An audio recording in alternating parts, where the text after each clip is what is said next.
Pertama-tama saya mau mengingatkan Profesor Denny. Dia kan sudah S3, jangan-jangan jadi S-teler. Pada waktu saya mulai mengajar tahun 59, Ruhut Pohan mungkin belum lahir, termasuk Denny ini. Ini kan anak-anak ingusan kemarin. Saya mau mengatakan kepada Profesor Denny, jangan bikin afleidingsmanoeuvre. Afleidingsmanoeuvre itu ialah mengalihkan perhatian. Dari zaman Pak Harto, masuk keluar penjara itu sudah biasa. Mana itu menteri yang dulu saya pernah kritik itu? Sudah tidak ada lagi itu orang. Jadi saya mau mengatakan kepada semua, jangan suka pakai nama Tuhan, pakai nama Allah, pakai nama segala macam itu. Ya. Ada pepatah, maaf aja saya terpaksa pakai pepatah bahasa asing. Al gaat de leugen nog zo snel, de waarheid achterhaalt hem wel. Meskipun kebohongan itu lari secepat kilat, satu waktu kebenaran itu akan mengalahkannya. Bisa tahun ini, bisa tahun 2014 atau sesudah itu, nanti kita lihat. Orang-orang seperti Benny Karman ini yang ngomongnya itu saya lihat di televisi itu, dia dengan Ruhut itu mendampingi Nasaruddin. Saya kan ikut dari dulu ngomongnya itu, ini orang-orang ini tidak punya rasa malu. Rai gede. Nah, orang-orang ini yang tadi ngomong tuh mulutnya bau.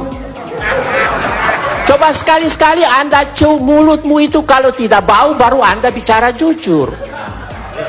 Kalau bau itu berarti tidak jujur, terlalu banyak makan uang haram.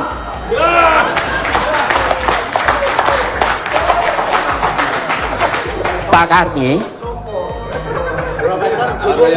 ada dua ahli hukum kebetulan dari Belanda, termasuk saya mau kritik seorang S-teler juga, profesor beberapa waktu yang lalu bicara di TV One tentang masalah tabrakan. Ya toh, ini polisi ini kan sudah rusak. Ya. Dua orang itu, yang satu Profesor Dr. Leo Polak dengan disertasinya setebal begini, dan yang satu tuh Herman Bianchi, seorang ahli kriminologi. Mereka menulis begini singkatnya, strafrecht is een slecht recht. Hukum pidana itu adalah hukum yang jelek. Nah, bayangkan hukum yang jelek ini kalau dipegang oleh orang yang tidak bermoral, rusaklah hukum ini. Termasuk para pengacara juga yang menyalahgunakan kepandaian mereka. Ya.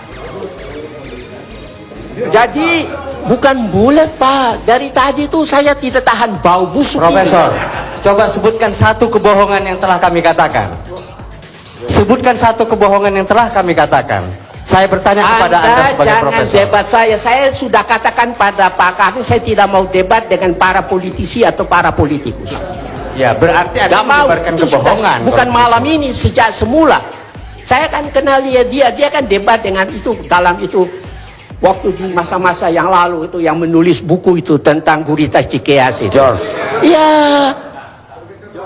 Iya toh. Anda belajar lagi lah, baru debat dengan saya. Pak Karni, ada ungkapan hoogmoed komt voor de val. Kesombongan itu berarti kejatuhan sudah dekat. Ya.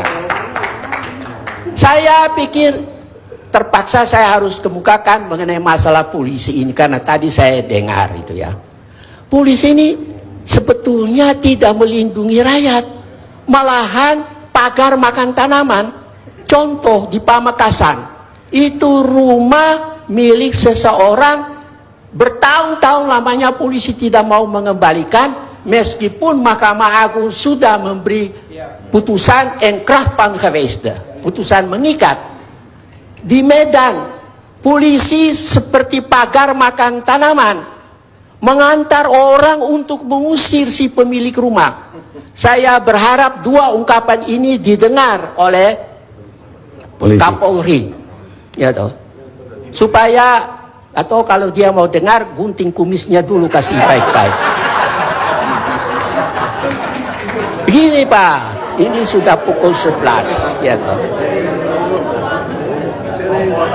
Saudara Ruhut kan masih ingat, dia pernah bilang itu saya, tapi sudah pikun, nanti saya kirim ambulans. Ayo, betul apa enggak? Nah, lalu orang tanya kepada saya tapi jawabnya apa? Saya bilang tidak perlulah, orang seperti Ruhut itu kalau saya jawab, harga diri saya jatuh. Tetapi karena didesak, termasuk harga diri saya juga jatuh kalau ini nantang saya. Si Pohan ini orang Batak kan, begitu kan. Saya hanya mau mengatakan kepada mereka, the way praten as en kip zonder kop. Keduanya itu bicara seperti ayam tanpa kepala. Terima kasih.